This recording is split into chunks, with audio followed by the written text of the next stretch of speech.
হরমুজের দুপাশে অপেক্ষমান সারি সারি বাণিজ্যিক জাহাজ। অপেক্ষা কেবল একটি চূড়ান্ত সিদ্ধান্তের। 10 এপ্রিল সকাল থেকেই বিশ্বের অন্যতম গুরুত্বপূর্ণ এই নৌপথে অন্তত 15টি জাহাজকে স্থবির অবস্থায় পড়ে থাকতে দেখা গেছে। 2 সপ্তাহের সামরিক যুদ্ধবিরতি কার্যকর থাকলেও এই কৌশলগত জলপথে নৌযান চলাচলের হার স্বাভাবিকের তুলনায় অনেকটাই কম। মূলত এই অচলাবস্থার নিরসনেই 11 এপ্রিল পাকিস্তানের ইসলামাবাদে মুখোমুখি হচ্ছে যুক্তরাষ্ট্র ও ইরান।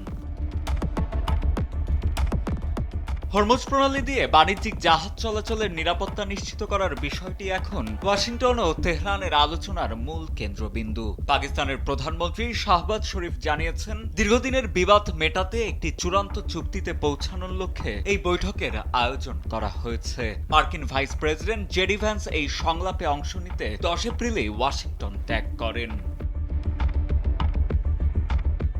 তবে আলোচনার আগে ইরান তাদের অবস্থানে অনড় রয়েছে। দেশটির পার্লামেন্ট স্পিকার মোহাম্মদ বাঘের গালিবাফ জানিয়েছেন, লেবাননে যুদ্ধবিরতি এবং ইরানের জব্দকৃত সম্পদ ফিরিয়ে না দেওয়া পর্যন্ত আলোচনা ফলপ্রসূ হওয়া বেশ কঠিন। এদিকে ইরানের পররাষ্ট্রমন্ত্রী আব্বাস আরাকচি জানিয়েছেন, লেবাননে হামলা বন্ধ হলে তাদের সশস্ত্র বাহিনীও প্রতিরক্ষা কার্যক্রম স্থগিত রাখবে।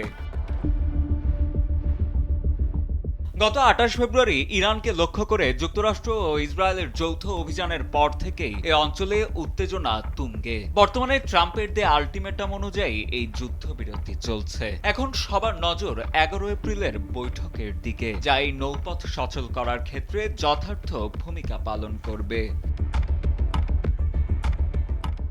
সাজিদা আনিল, ডেস্ক রিপোর্ট, সময়ের আলো।